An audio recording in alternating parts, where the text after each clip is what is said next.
Welcome to Health Facts with Normani Ricks. I am your host, Normani Ricks. I like to start off each episode with a little known health fact. Did you know that every year they do a World Happiness Poll since the year 2005? For the past 2 years, Finland and Denmark have been the happiest countries in the world. So I wonder what they're doing right. Today, I have a very special guest with me, Mr. Ryan Phillips. He was a professional hockey player in the country of Canada for quite some time. He got into some serious trouble with the law, and today we're going to talk about his return to happiness and his road to redemption. I'm very, very happy to have him on the show as a guest today. Welcome to the show, Mr. Ryan Phillips. Oh, thank you kindly for the wonderful introduction. Normani, yeah, God, I guess we got to go to Denmark and Finland on our spare time, and figure out what's in the water. So, I oh feel boy. the same way. I'm like, what are they doing right? But, Well, go ahead. they say you're the sub and substance of the five people that you associate yourself with the most, right? And, we take on those dominating vibrations of those people. So, you are who you hang out with, you are what you think, you are what you eat. And, just some countries just got it a little bit different. And I find, I spent so much time over in the East, Eastern philosophy, so to speak, Southeast Right. Asia, Thailand, Cambodia, Laos, Vietnam and whatnot. And there's a reason why they call it the land of smiles. And, people, they're kind of, they have this misperceived notion that, those are third world countries. But when I go over there, I don't see third world whatsoever. There's a reason why they call it the land of smiles. Everybody's smiling. Everybody's helping each other. Everything's organic, the fruits and whatnot, and it's just, the vibe's different. And not saying that people aren't happy in North America, but there's something to be said what's going on here, especially the last couple of years, how we've taken the blows with the pandemic, which is basically a mental health pandemic at the same time. So I mean, how can it not affect everybody's mental faculties when things are going on vibrationally in a negative way? So we got to kind of try to reframe the dialogue, so to speak. I think the pandemic has definitely shown people how much of a social aspect plays a part in our well-being and happiness. That isolation really takes a toll on your mental health. Well, you just took the words right out of my mouth. I was going to say isolation, especially for people that struggle with addiction. Me being one, I'm a recovered alcoholic. I'm not going to say I am an alcoholic, because I am is a direct, connection to God. And, I've struggled with, substance abuse, but, that was just to fit in. It was, basically, hockey wasn't working out the right way, and, the way I wanted it, and I dreamt it, so adversities, injuries, trying to fit in with the older guys. I was the youngest guy in the team. And, to fit in back in those days, this is in, the early 90s. So it just, it says my age right there. I was 16 when I left home, and I was never into drinking, never thought I was going to be into the booze and the drugs or anything like that. But, the sporting culture, hockey culture has a horrible reputation. Behind the scenes is, it's drugs, sex, rock and roll. It's just the fast lane lifestyle. And if you don't kind of mix in with that lifestyle, you're not accepted. And really, at the end of the day, I was just doing it, just trying to be loved, just like everybody else. I didn't know what I was doing. I was like, I walked in blind.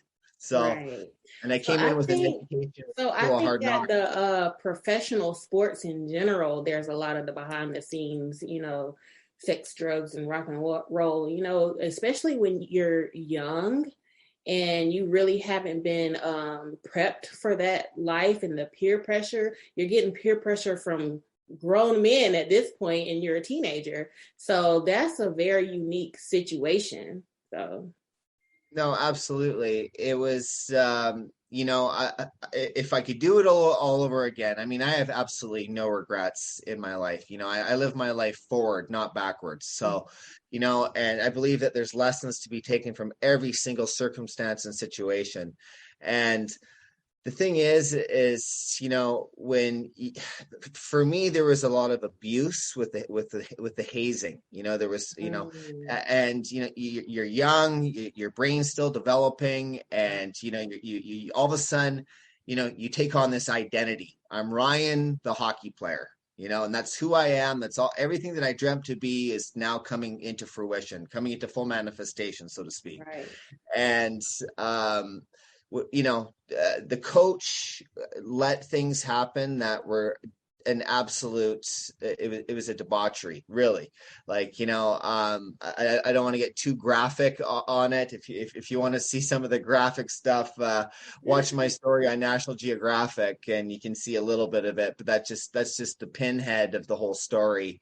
The abuse, verbally, sexually, and getting hit, and just all the stuff that's not good. Right. But there, you live, you learn, you get through it, and then some people don't get through it, and affects their psyche for the rest of their life. Right. So I really I had a very negative outlook on the game. I didn't trust anybody. I didn't really trust myself at that point either, and I really shelled up, and I just became a person that that I didn't like. And it affected my play. It affected every area of my life. And then, even though I turned professional at the age of 20 and still had a very promising career amidst the injuries and whatnot, there was a huge boom called the BC bud boom, marijuana industry, which was the biggest industry in my province here in Canada, next to lumber. And, this is before legalization. Mm-hmm. And, I was playing hockey at a young age down in the United States too. So I met a lot of contacts down there that wanted the desired BC Hydro green bud.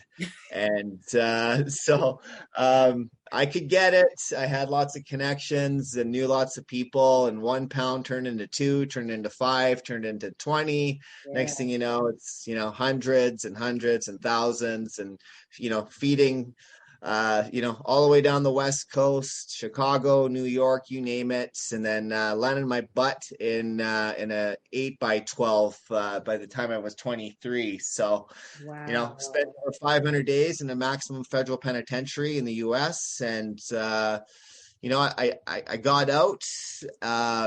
And I didn't learn my lesson right away. I was angry and upset at the system, that my hockey career had failed me. I'd failed myself. I'd let my parents down, myself, just like my community. And, I raised the game up, and, it got bigger and bigger and bigger. The bigger it got, the more dangerous it got with the gang affiliations and whatnot. And, I've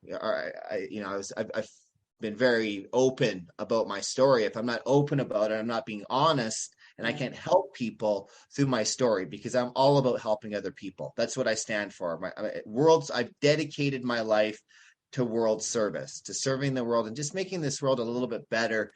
When I leave this world, just putting a dent in it, people maybe say, that guy did something okay. And I can use that platform to make a difference now, and show that every adversity carries with it the seed of an equal or greater benefit. Right. You said something very significant. You said that when your hockey career didn't turn out as the way you pictured it in your mind. Yeah. I feel like that's kind of dangerous for us as people. What we pictured in our mind doesn't always happen. So what do we do with that? So like, do we turn that into positive energy, or do we just become completely like negative and bitter and get ourselves into trouble? So yeah. Well, what happened was, injuries for me. you go from, your plan. I was always playing 2 years ahead of my age groups, so when I was 14, I was playing with guys that were 16 and 17 in minor hockey. And then there's junior hockey, which is like the feeder league to the not to professional, the National Hockey League. There's the American Hockey League and whatnot. And so, I was playing with guys, like I said, grown men, much bigger, much stronger, whatnot. The talent was there. And, I took some bad hits. One was my first real bad injury was a concussion that I took to the crown of my head that drilled right down to the amygdala, which is the seat of the emotions.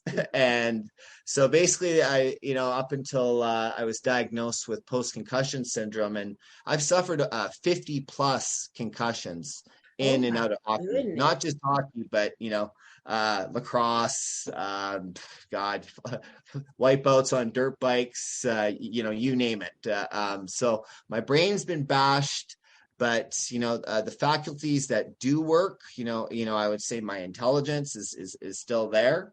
But I'm an emotional guy. So it is what it is, and I work with what I have to the best of my abilities. But I I see the top neurologist in Canada, Okay. and he's helped tremendously with through electricity, really putting electrodes and helping to connect the synapses back to its to the best of its ability. Just Yeah. like every little bit counts. Trying to open up that vagus nerve in the back, in the back there.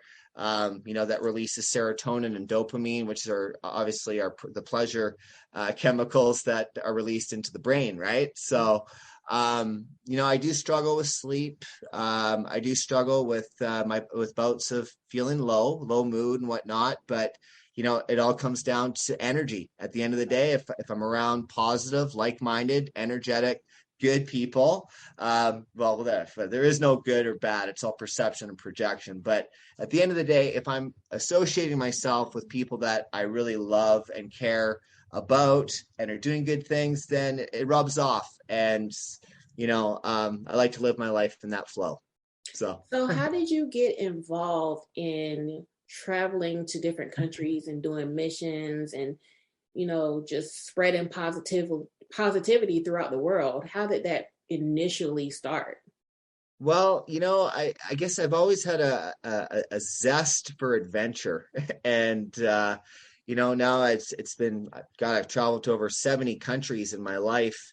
And in the beginning it was all partying. It was, Cancun spring break 1998, 99 with Jerry Springer and Will Smith and Eminem, and we're rocking it like nobody's business with drugs and booze and you name it. And that was the fast lane lifestyle. And I saw that money could, obviously it can buy anything. And so I was actually not digging the whole business that I was in. It was really just kind of it was a vessel to get whatever I wanted to.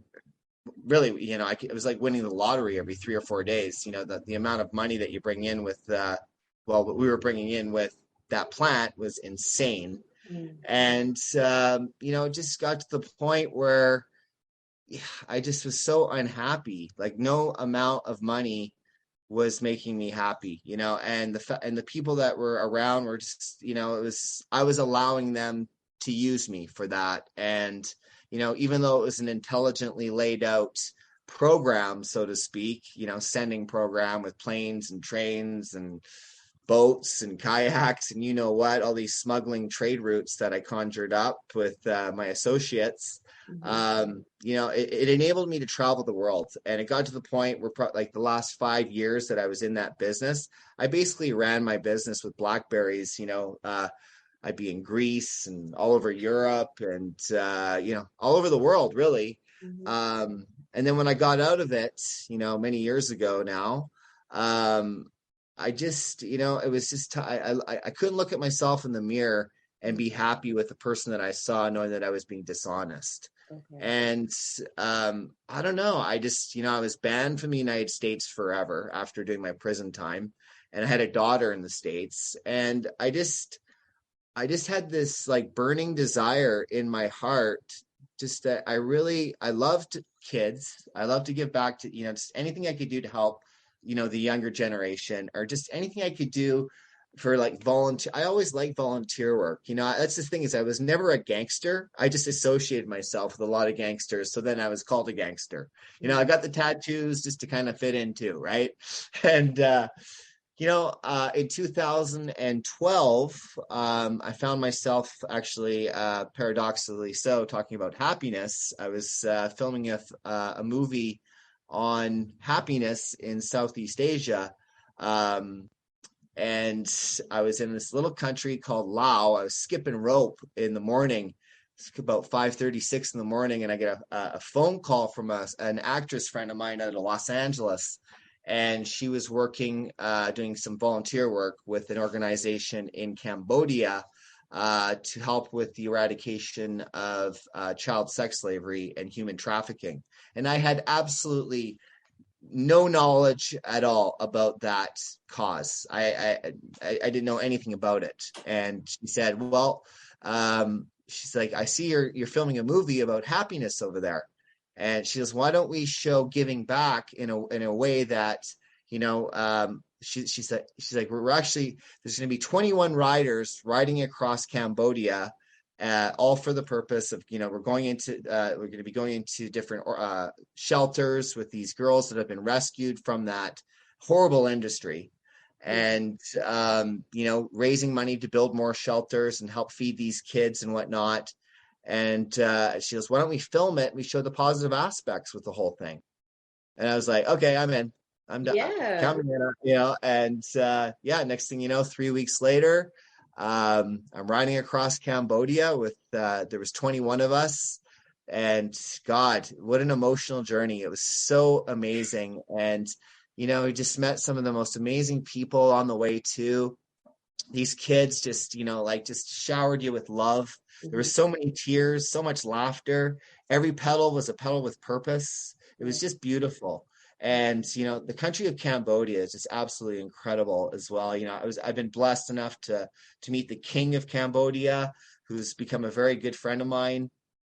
And the day after I rode my bike across Cambodia with this wonderful group of people, I got a notice. Actually, it was an email that was sent to my dad in Canada, and I flew out from Cambodia to Chiang Mai, Thailand, the next day after we wrapped everything up.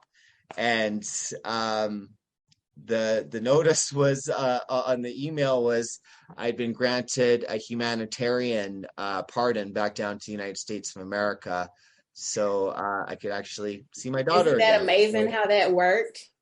Yeah, well, law of vibration. I wrote it down on a card. I'm a firm believer in the principle of auto suggestion. The medium for influencing the subconscious mind. And I read that. I wrote on the card, I am so happy and I am so grateful that I'm allowed back in the United States to see my daughter again. And then I wrote on the back of the card, love, faith, service, infinite love, whatever, all this kind of good stuff, whatever. And I read that card for 2 years, over and over and over. And the more I read that card, the more I believed it, and the more circumstances and situations and people came into my vortex in order for that to happen. And it did. So the impossible became possible. And it was right there at that point that I knew how much awareness could come through specialized action. So right. And putting your heart in.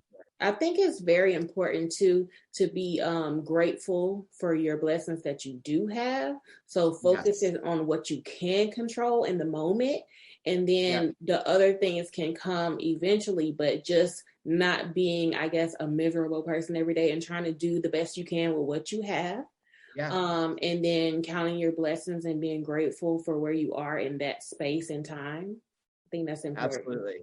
Yeah. I mean, at the end of the day, it's, people, when you're complaining about something, what kind of vibration are you putting out into the universe?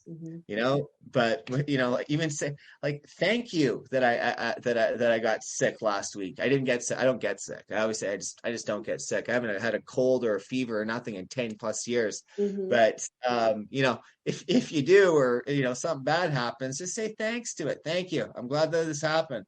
And because it happened for a reason. And it's just, of course we're going to have our ups and downs, but it's like, how long do you want to stay in the mud? You know what I mean? We only got one crack at this thing called life. So, I'm a firm believer on intention too. So I'm very intentional on what I do. And, so I even before this interview, I mean, it's like, you and I are just, we're talking face to face here on video, but, I just, I intend on hopefully giving some sort of goodness that somebody can take away and, give some inspiration of some sort. So that's basically, I try to live my life simple, even though I'm a complicated SOB sometimes. So simplicity, that's important. So I also traveled to other countries around the world, and I've done mission trips, and I've met the most amazing people with the kindest hearts and the biggest smiles, and they don't have much. So it's just like a lot of countries, I guess in the westernized world, we have a lot of things and money and supplies and all of that stuff, but we're not the happiest people. So simplicity is important. So I think that I can share that experience with you to know that like people will touch your lives in ways that you never imagined. So yeah. Absolutely. Yeah. It's funny that you say that. It's everything's temporary, and all we have is the moment. And like I've had every sports car, BMW, Range Rover, all the goods, and they're great, fine and dandy. And but I've never been happier than when I've been on a moped or a bicycle riding across the country, compared to like when I got, and I'm driving around in my $150,000 car, and half the people that you see that driving these rides a lot of them are miserable. They're not happy. They're in these big mansions, and they're like, they're big and they're empty. Half of like it's, I no judgment whatsoever, but I mean, I'm kind of like one of those less is more guys now. And it's so just at the end of the day, if you could say like, I guess 3 things that you would say that people can do to bring themselves back to happiness, what are those 3 things that you feel are most important in this life? Well, I mean, I think just counting our blessings, number one, that we have this blessed opportunity here on this sphere that we call Earth. Get lots of exercise and, eat healthy. Got 3. I mean, there's a laundry list that I could go off on, but really just, just being good with yourself and, just like accepting you for who you really are and just being your true self, because just being you're enough. Like you're, like, no, there's no need to be fake, because you know what, it comes off that way. And, it repels, so I just like to keep it real. And, you know what, if people can't take it, then that's their issue, not mine. So let me ask you this. A lot of people say that they're, maybe unhappy or unfulfilled because of maybe the way they grew up or how they were raised. So I watched your story, and your parents and you were raised in a pretty good household. So why, I guess, if people are raised right or correctly, like why do they go off the beaten path? Like, how does that happen to people? Well, my mom and my dad are incredible people. They're still alive. And, my dad was a national champion, a track star. Wow. and he blew his knee out in the Olympic trials. He was the first Canadian to jump 6 feet in the high jump. So I guess Wow. some white men can jump. I see. No pun intended. Yeah. And he put a lot of pressure on me when he saw that I had, the kind of talent to be, to go to be an Great. incredible hockey player, whatever. I mean, I was just doing it for fun. I was out there. I was having so much fun when I was younger. The most fun I had was when I was on the street playing street hockey with the neighbor in the neighborhood, Hmm. and right around 12 or 13, my talent was a lot more because I worked very, I mean, it's all I did. Hockey was my life. Hmm. And, he saw that there was obviously an opportunity for his son to be playing in the National Hockey League, which is, every kid's dream in Canada pretty much. And he just pushed me. He pushed and he pushed and he pushed. And we kind of, our relationship kind of fell to the side a little bit. I resented him a lot because he made me like, the pressure valve can only go so far. Hmm. And, God bless my dad, but he was kind of living his life vicariously through his son. Hmm. And, so I think it's really important to, when you treat these kids coming up in the younger ranks, whether it's sports or music or whatever they're doing, is that it has to be fun and it has to be kept fun. Hmm. And, if it, when you're not having fun, your creative faculties aren't working so great anyways. So, you got to be in that kind of divine inflow of your God-given gifts and expressions, so to speak. So, like I said, yeah, I no complaints really with my upbringing, but at the same time, there was a lot of pressure and a lot of pressure in the neighborhood too. But my community was very, very sports oriented. A lot of talent came out of my area. So yeah. You said something there. So not only in the house, outside the house. So I don't think that a lot of people think about that. Your whole community is depending on you to be successful and putting all Yeah. this pressure on you. That's a lot to handle. Oh, 100%. Yeah, 12, 13, start being in the papers and you know, yeah, it was a lot to kind of, I mean, it was everything that I wanted though. Yeah. I wanted to be the next Gretzky or the next, Yeah. I wanted to be the best player in the world. Hmm. And, I say this very, very humbly. There was two players, in my area that had, there was myself and a gentleman by the name of Paul Correa. And, we were the top rated prospects at our age, in the world. Basically, there was three of us. There's a top three in the world. We were that highly rated. And, when I saw that, it was, as a young kid, it's like, okay, now this is getting real. Hmm. But now you have to make decisions where you're going to be playing. So I was actually drafted onto a certain club, well, a certain team, whatever.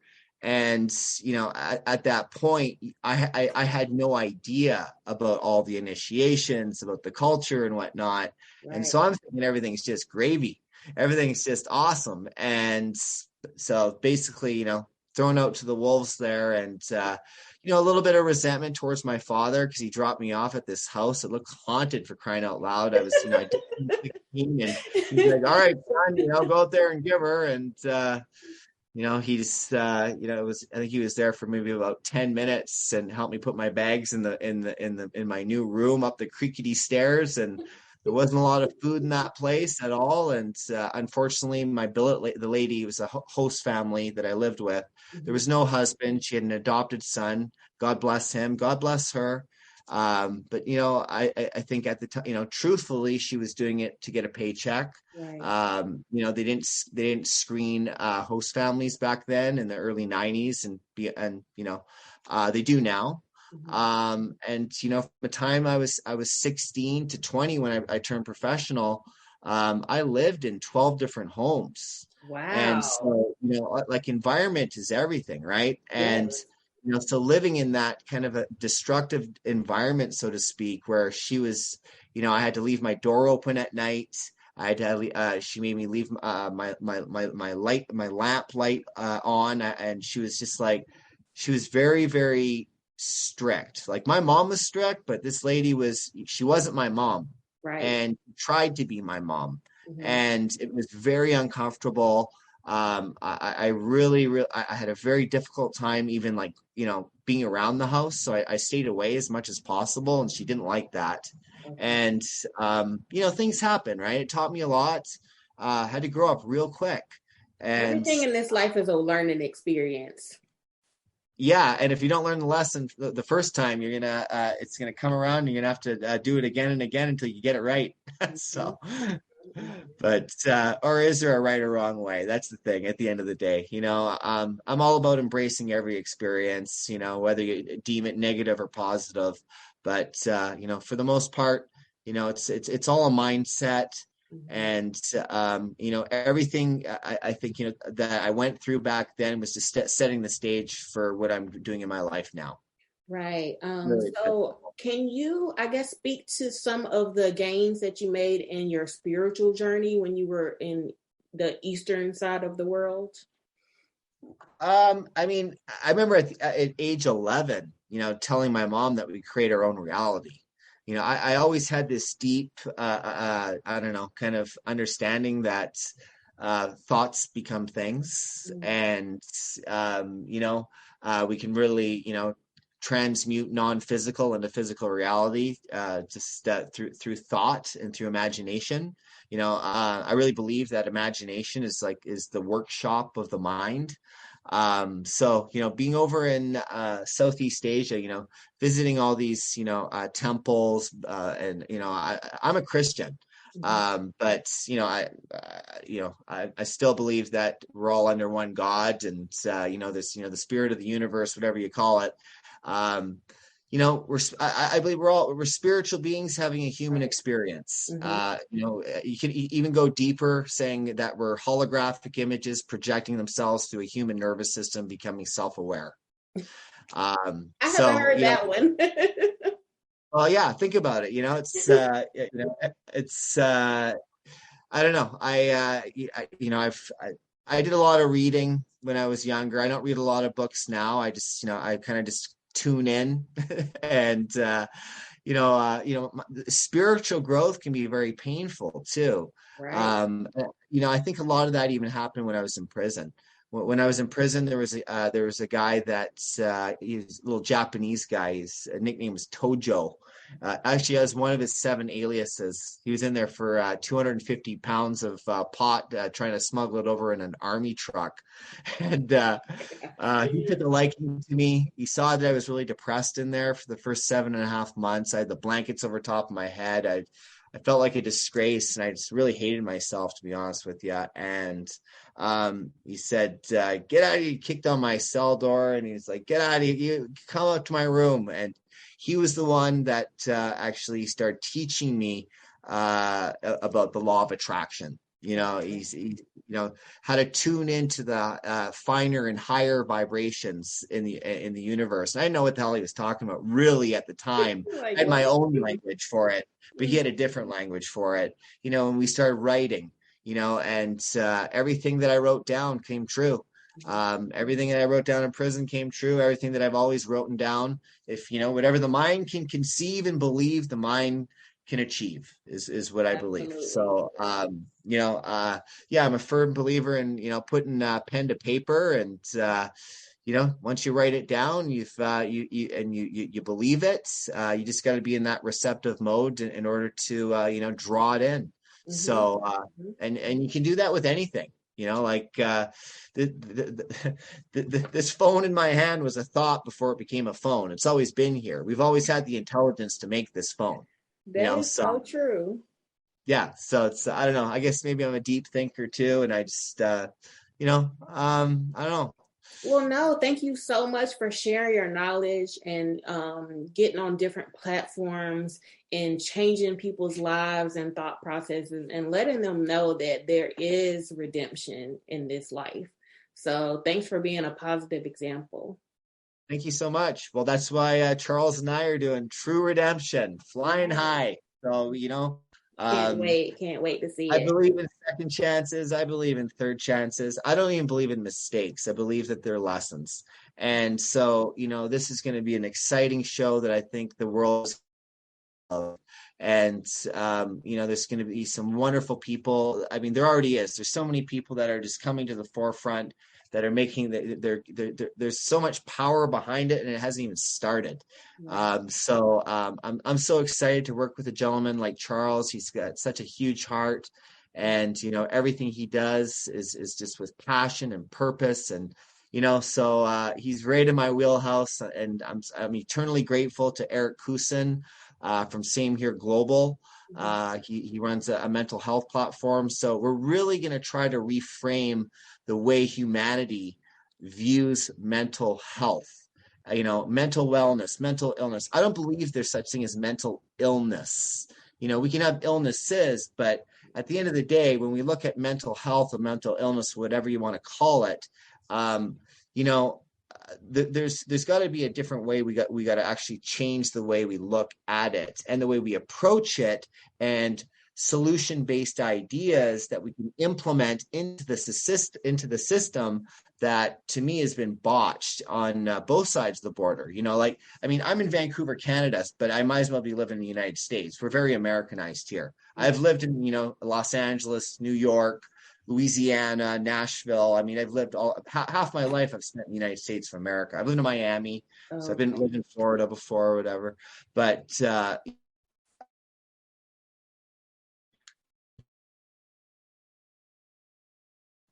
and I believe there should be no stigma whatsoever when it comes to the topic of mental health. And it's all about rising people up, bringing people up. When someone's down, just reach down and pull that person up and just give them some positive reinforcement. Whether they've done good or bad, we're all human. We're all human. We all make so-called little mistakes here and there, whatever. But you know what? We don't have to dwell